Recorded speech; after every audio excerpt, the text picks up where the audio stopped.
Boa noite, meus irmãos. Que a graça e a paz de nosso Senhor Jesus Cristo seja com todos. Amém? De novo, final de bom dia, final de um dia feliz aí das mães, para as mães que eu não vi ainda, né? De manhã já demos um feliz dia das mães. E hoje à noite nós vamos meditar num exemplo de mãe que a Bíblia nos dá. Ontem, por acaso, foi a reunião de pais lá da minha escola. E é duro você ter que ouvir uma mãe falando assim, eu não sei mais o que fazer pelo meu filho. Né? É duro você ouvir uma mãe falando isso, eu não sei mais o que fazer pelo meu filho. E nós vamos ver hoje uma mãe que ela não sabia, que o filho estava passando por um grande problema, que ela mesma já não sabia mais o que fazer pelo seu filho.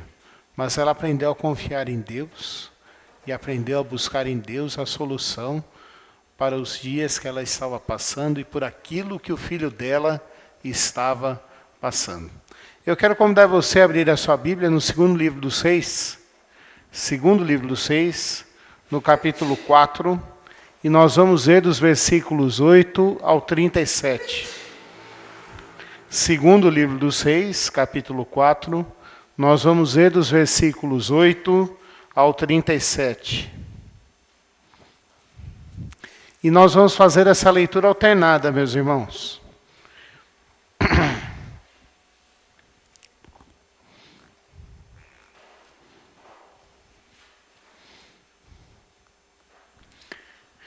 Diz assim a palavra de Deus.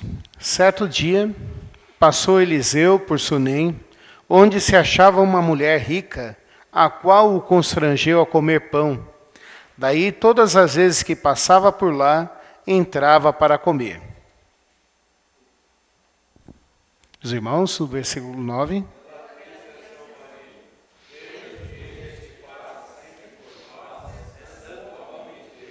Façamo-lhes, pois, em cima um pequeno quarto, obra de pedreiro, e ponhamo-nos-lhe nele uma cama, uma mesa, uma cadeira e um candeeiro. Quando ele vier à nossa casa, retirar-se-á para ali.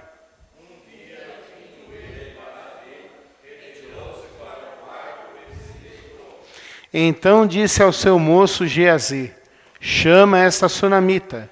Chamando a ele, ela se pôs diante do profeta.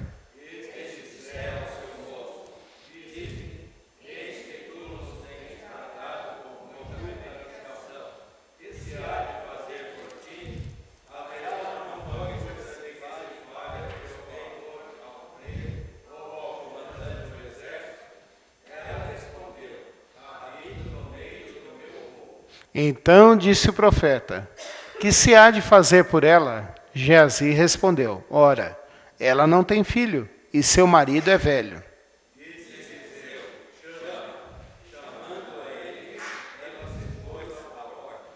Disse-lhe o profeta, por este tempo, daqui a 1 ano, abraçarás um filho. Ela disse, não, meu senhor, homem de Deus, não mintas a tua serva.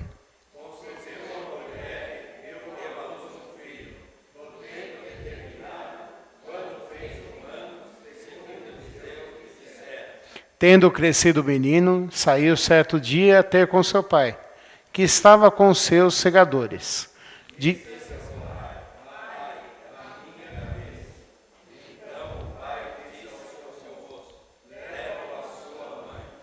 Ele o tomou e o levou à sua mãe, sobre cujos joelhos ficou sentado até o meio-dia e morreu.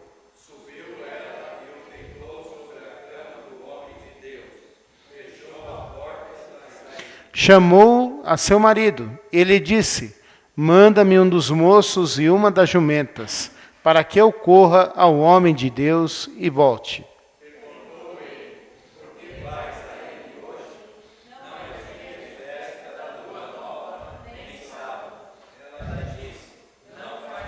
Então fez ela albaldar a jumenta e disse ao moço, guia e anda, não te detenhas no caminhar, senão quando eu te disser.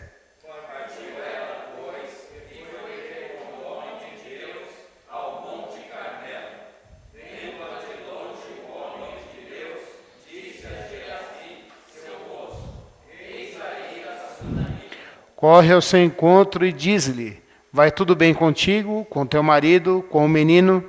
Ela respondeu: tudo bem.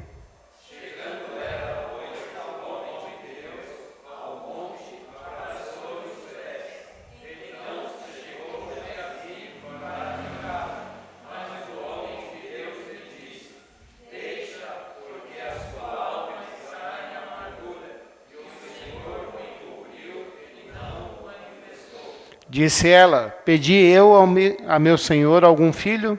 Não disse eu: não me enganes. Disse o profeta a Geazi: cinge os lombos, toma o teu cordão contigo e vai. Se encontrares alguém, não o saúdes, e se alguém te saudar, não me respondas, pois o meu cordão cruzou o rosto do menino. Porém, disse a mãe do menino: tão certo como vive o Senhor e vive a tua alma, não te deixarei. Então ele se levantou e a seguiu.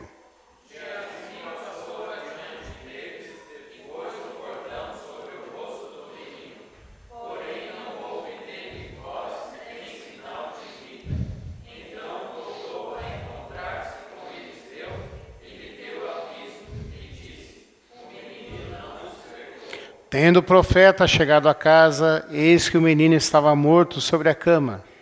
Então entrou, fechou a porta sobre eles ambos e orou ao Senhor.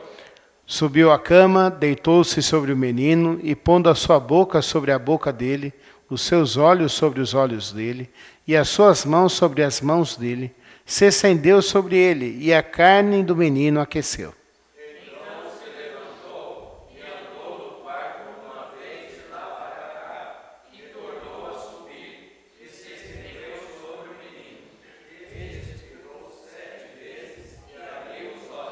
Então chamou a Geazi e disse: chama a sunamita.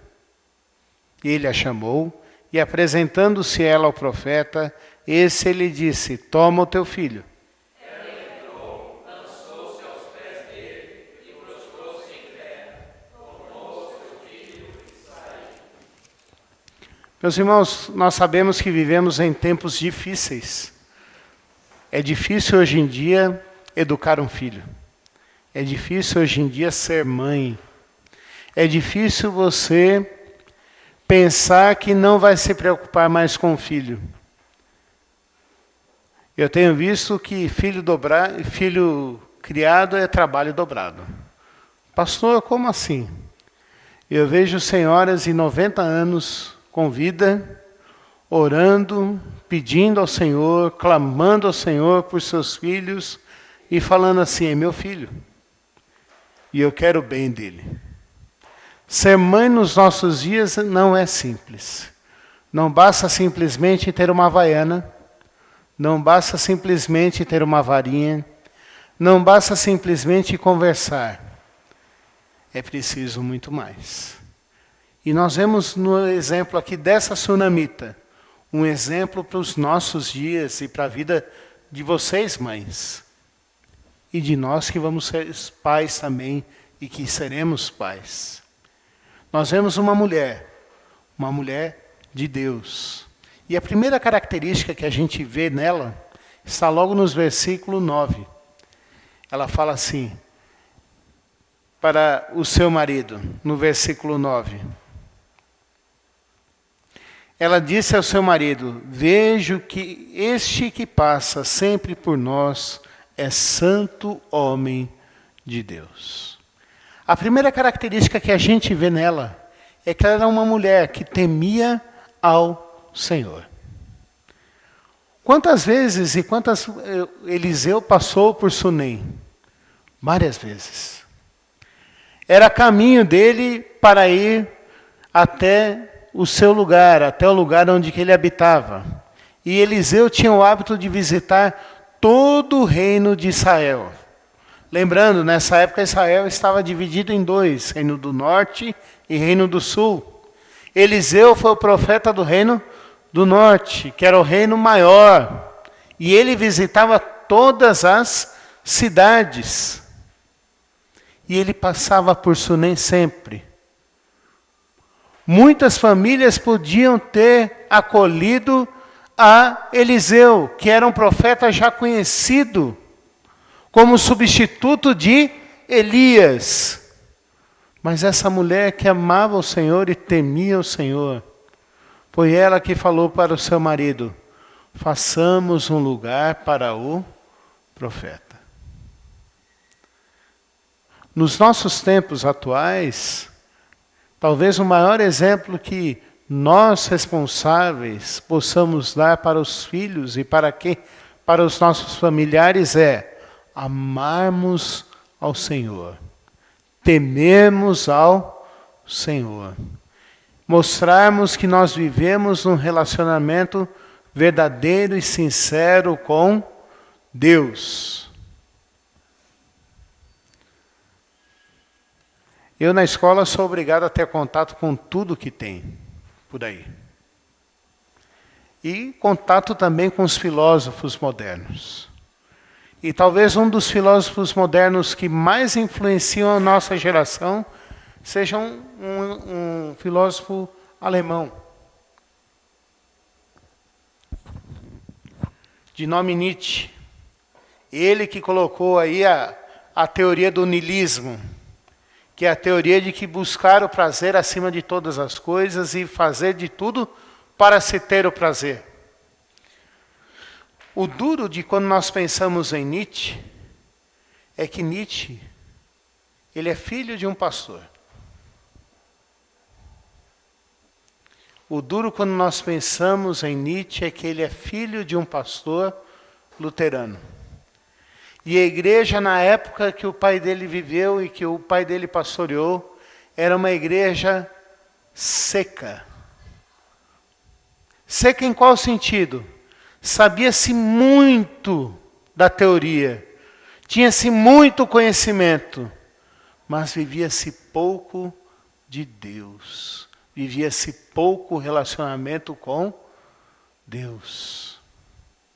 Isso fez com que Nietzsche, um menino brilhante, arrumasse um motivo para dar vazão à sua revolta, para dar vazão ao seu egoísmo e ao seu pecado, e falasse: eu vou viver do jeito que eu quero. A maior preocupação nossa hoje, como responsáveis por crianças, a maior preocupação nossa hoje como pais deve ser: eu vou fazer com que o meu filho entenda que ele precisa se relacionar com Deus. Que Deus existe e eu posso ter, e ele tem livre acesso a Deus. E que ele precisa amar e temer ao Senhor.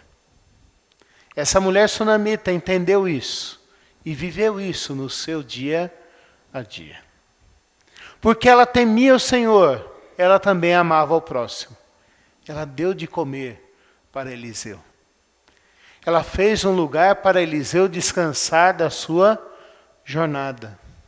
Ela cuidou de Eliseu e foi hospitaleira e cuidou do homem de Deus, do homem que representava os negócios de Deus, e cuidou do profeta de Deus, cuidou daquele que levava o povo até o Senhor, daquele que levava a vontade de Deus para todo o seu povo, daquele que ensinava o caminho que o povo devia andar.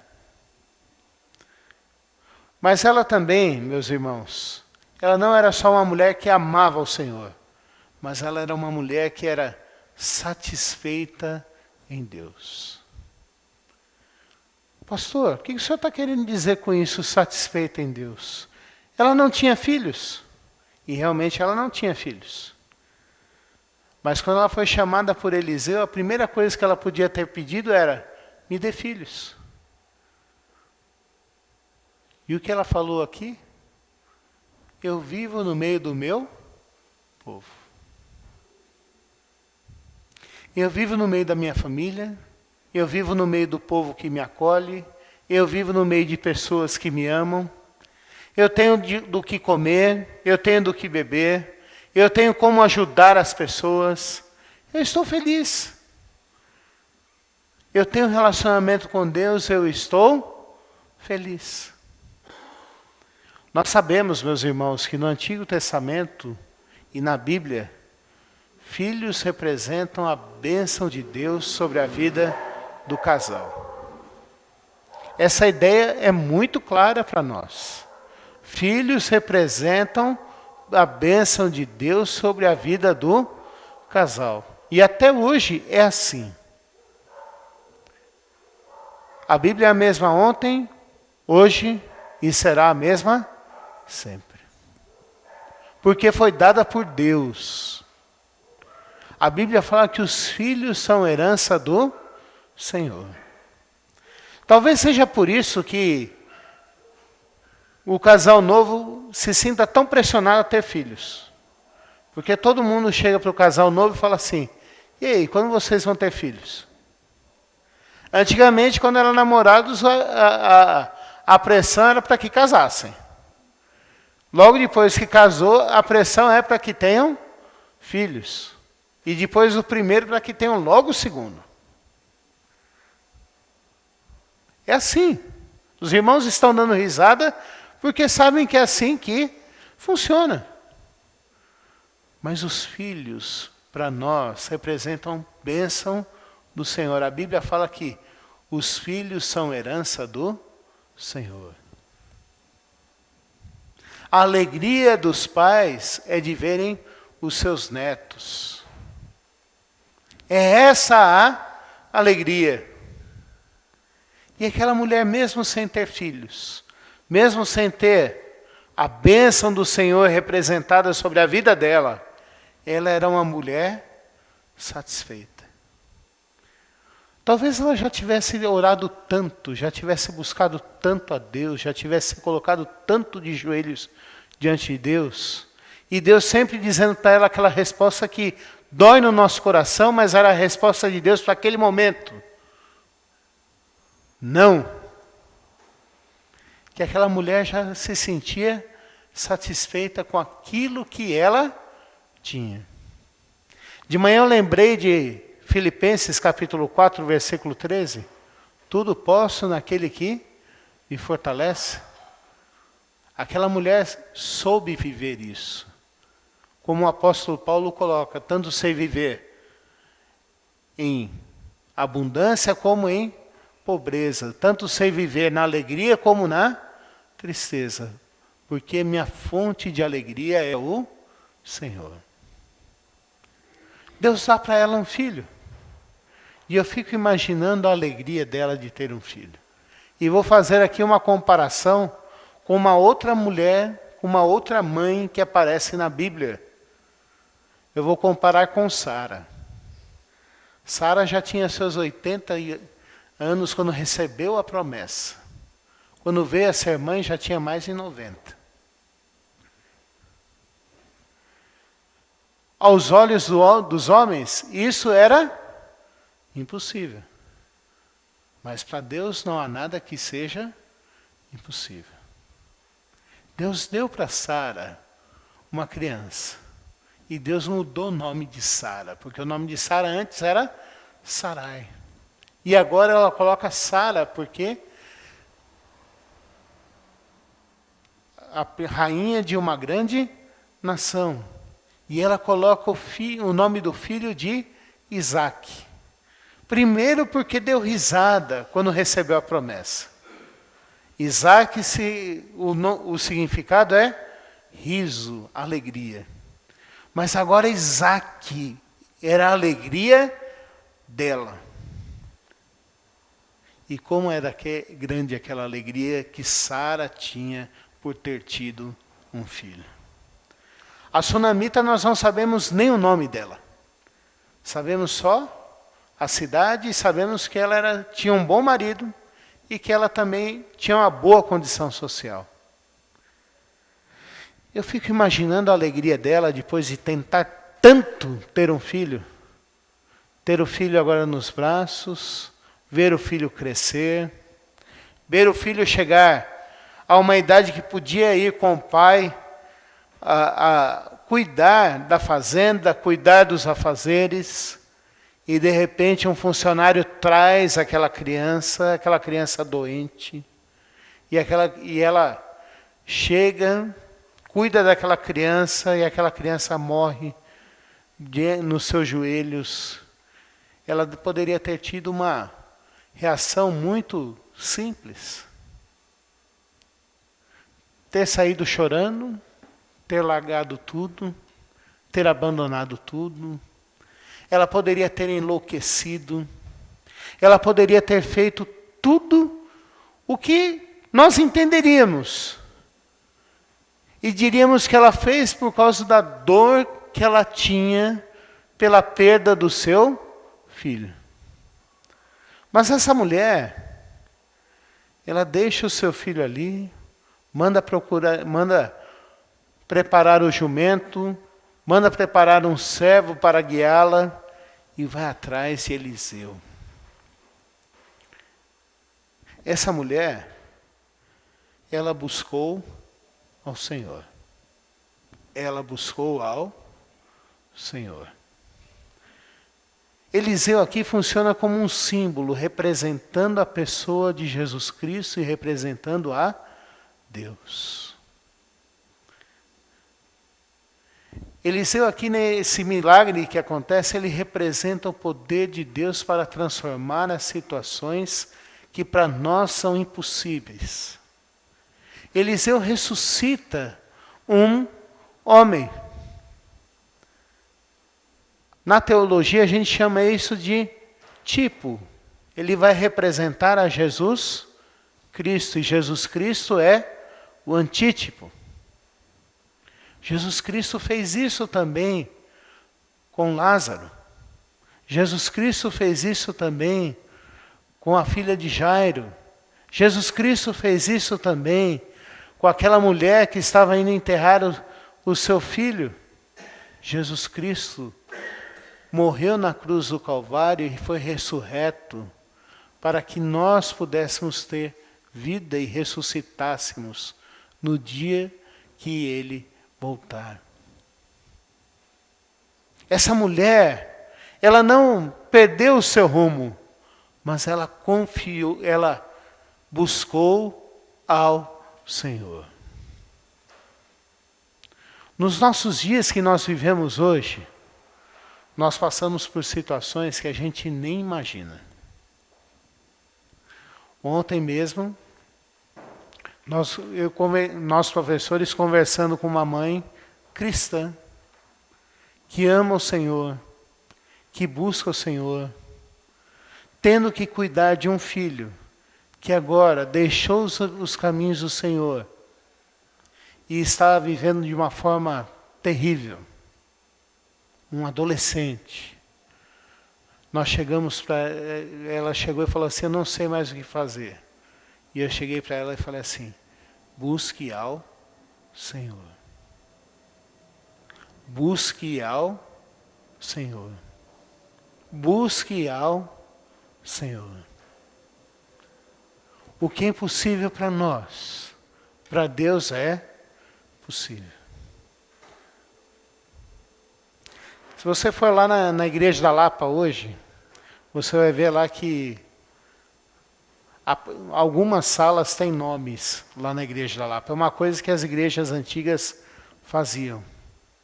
Uma delas tem um sobrenome lá, que é o sobrenome da família que começou o trabalho da igreja da Lapa, começou na casa deles, é a família Banks.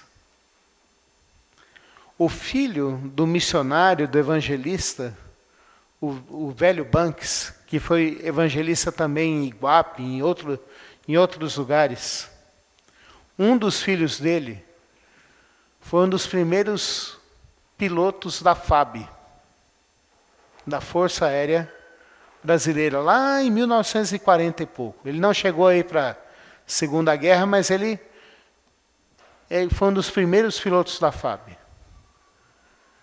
E um dia ele contando algumas coisas, ele chegava e falava assim, perguntaram para ele, Por que você ainda não se acidentou? Todo mundo aqui já caiu o avião, alguns já morreram, outros sobreviveram, mas ficaram com sequelas.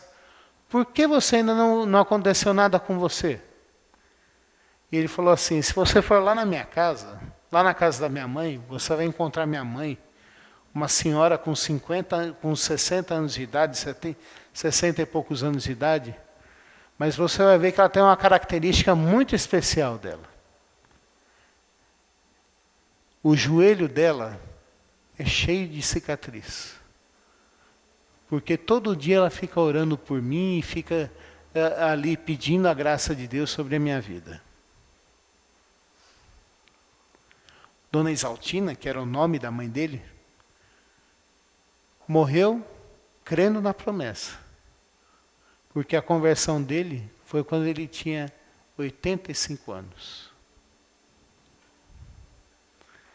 A conversão dele, o batismo e a profissão de fé dele foi quando ele tinha 85 anos. Ele viveu mais 10 anos na fé. Deus o levou. Mas por que falar sobre isso usando o exemplo da mulher sunamita? Porque nós precisamos entender que nós temos que buscar a Deus e colocar a vida dos nossos filhos e de quem nós somos responsáveis diante dele, crendo que ele vai cumprir a sua promessa. A quarta característica que eu vejo aqui na mulher sunamita e que é importante para a gente, eu vejo nela aqui que ela creu.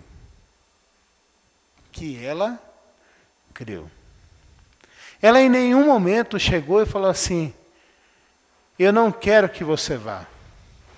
Ela não chegou lá para brigar com Eliseu. Ela chegou lá pedindo o auxílio de Eliseu.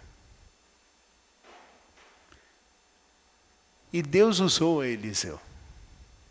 De um jeito que a gente não consegue entender, de uma forma que para nós parece esquisita.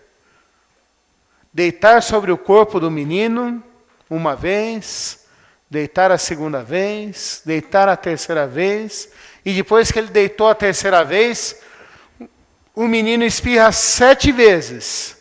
E daí o menino abre os olhos e volta a viver. Me fez lembrar agora aqui, falando com vocês, de como que Deus usou Eliseu para curar a Naamã.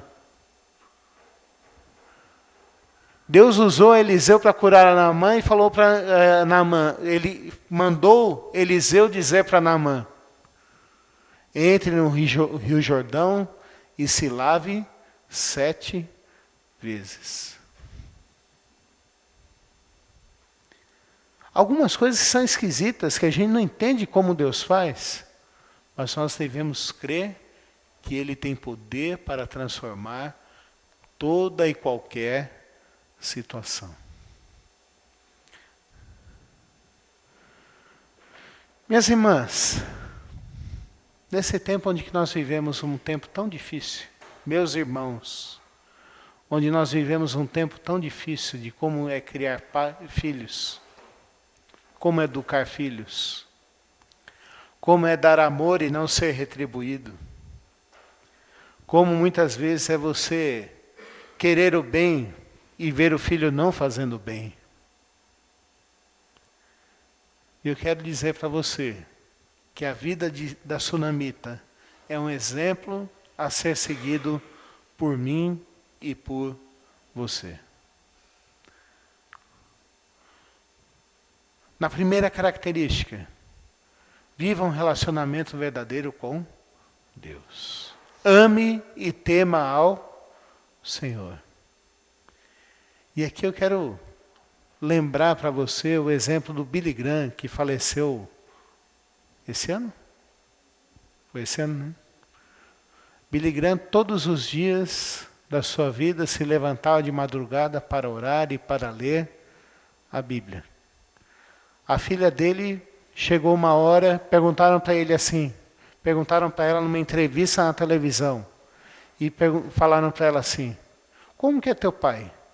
Meu pai é um bom homem. Eu acredito que ele é pecador porque a Bíblia diz, porque se a Bíblia não dissesse que ele era pecador, eu não creria. E eu vejo nele um homem que se relaciona com Deus.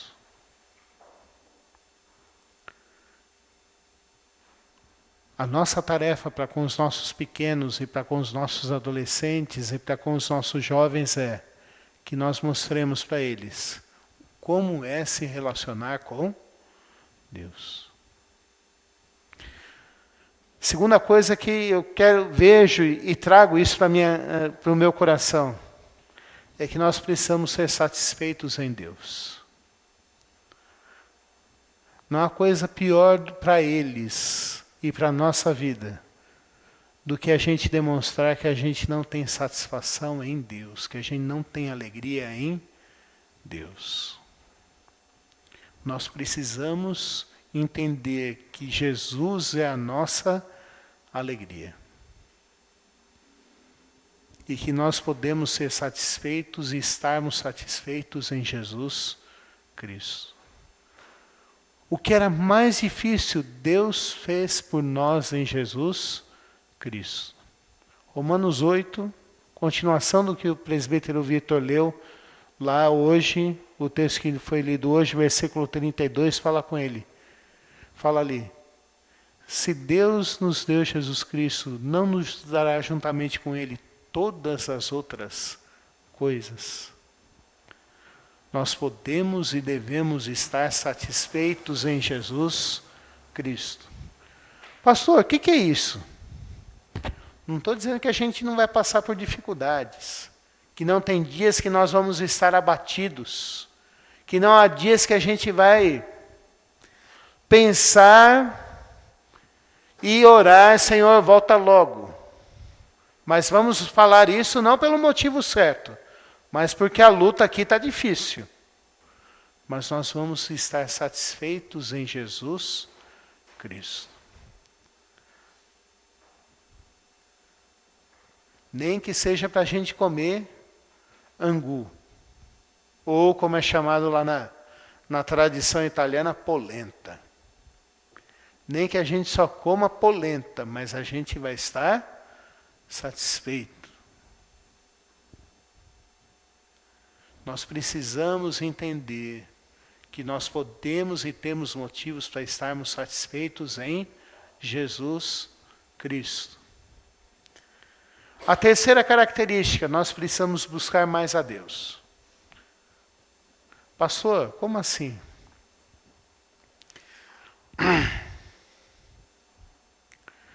A gente sempre busca a Deus na angústia, mas a gente precisa aprender a buscar a Deus também nos outros momentos da nossa vida. Deixa eu te fazer uma pergunta aqui para você pensar hoje. Na tua família hoje, teve um momento de gratidão a Deus pela vida das mães da família? Gratidão a Deus. Buscar a Deus para agradecer por aquilo que Deus tem dado a você. Buscar a Deus para Ele te dar direção na sua vida. Buscar a Deus em todos os momentos. Por último, ela cria no poder de Deus para transformar aquela situação. Tem coisas que nenhum homem pode transformar, mas Deus, segundo o seu querer, segundo a sua vontade, Ele pode. Eu dei o exemplo aqui do seu Calvino Banks, que ele foi ser, Deus foi salvá-lo e foi transformá-lo com 85 anos. Mas Deus fez. A dona Exaltina, a mãe dele, morreu crendo na promessa. Nós temos que crer também de que Deus tem poder para transformar a situação, mesmo que a gente não veja e não tenha mais esperança. Nós precisamos crer nele.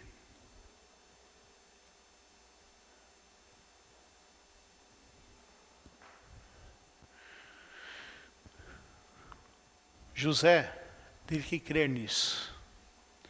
Quando José morreu, ele pediu para os seus irmãos e para os seus filhos: quando vocês voltarem para o Egito, levem consigo os meus ossos e me enterrem lá na terra prometida. Quanto tempo eles ficaram lá mesmo, meus irmãos? 400 anos. Demorou 400 anos, mas Deus transformou aquela situação. Deus tem o poder para transformar a nossa vida, transformar a vida dos nossos filhos, transformar a vida dos nossos queridos. Mas nós precisamos crer que mesmo que demore, Ele é fiel e vai cumprir esta promessa. Eu queria que você hoje saísse daqui pensando no exemplo da vida, no exemplo da mulher sunamita para ser como é ser mãe. Para você que é pai, não deixe isso de lado. Esse exemplo da mulher sunamita é muito real para nós hoje. Também. Nós precisamos amar ao Senhor. Nós precisamos estarmos satisfeitos no Senhor. Nós precisamos buscar o Senhor. E nós precisamos crer no Senhor. Vamos orar, meus irmãos.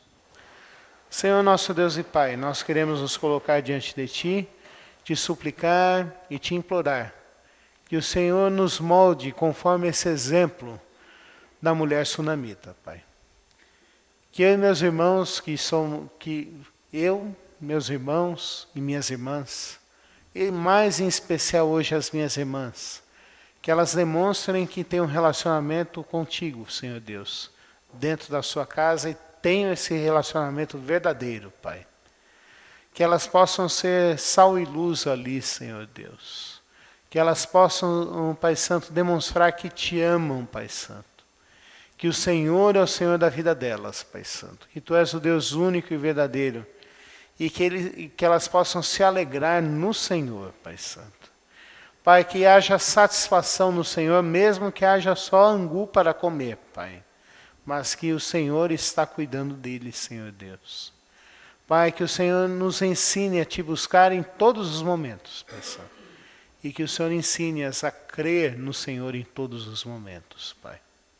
Também ensine a nós, homens, a fazermos isso, Pai Santo, como responsáveis pelo nosso lar, como sacerdotes da nossa casa, Pai Santo, como filhos que amam suas mães, Pai Santo. E faz com que nós sejamos exemplo para os filhos, Pai Santo. Sejam adolescentes, sejam crianças, sejam jovens, sejam adultos, Pai. Pois eles olham para os pais, para os pastores, para os presbíteros, como exemplos a serem seguidos, Pai Santo. Abençoa essa igreja, Pai. Fortalece-a, firme-a, Senhor Deus. Nós estamos felizes pelas Tuas bênçãos derramadas sobre nossas vidas, Pai. Mas nós cremos que precisamos do Senhor e podemos ser fiéis a Ti, Senhor Deus. Te servirmos, Te buscarmos e Te honrarmos todos os dias, Pai. Faz isso, Senhor Deus. Fortalece e manda mais pessoas para cá, Senhor Deus. Faz com que o Teu Evangelho seja eficaz, Senhor Deus. E que nós possamos ser usados por Ti para trazermos para o Evangelho mais e mais pessoas, Pai. Essa é a nossa oração, Senhor Deus. Te imploramos que o Senhor nos abençoe durante essa semana, Pai. Que o Senhor nos guie, que o Senhor nos dê a Tua paz, que o Senhor nos fortaleça, Senhor Deus, e que sejamos fiéis a Ti, Senhor Deus. Essa é a nossa oração em nome de Jesus Cristo. Amém, Pai. Que a graça do nosso Senhor Jesus Cristo, que o amor de Deus, nosso Pai, que a comunhão e a consolação do Santo Espírito sejam sobre vós, meus irmãos, desde agora e para todo sempre. Amém.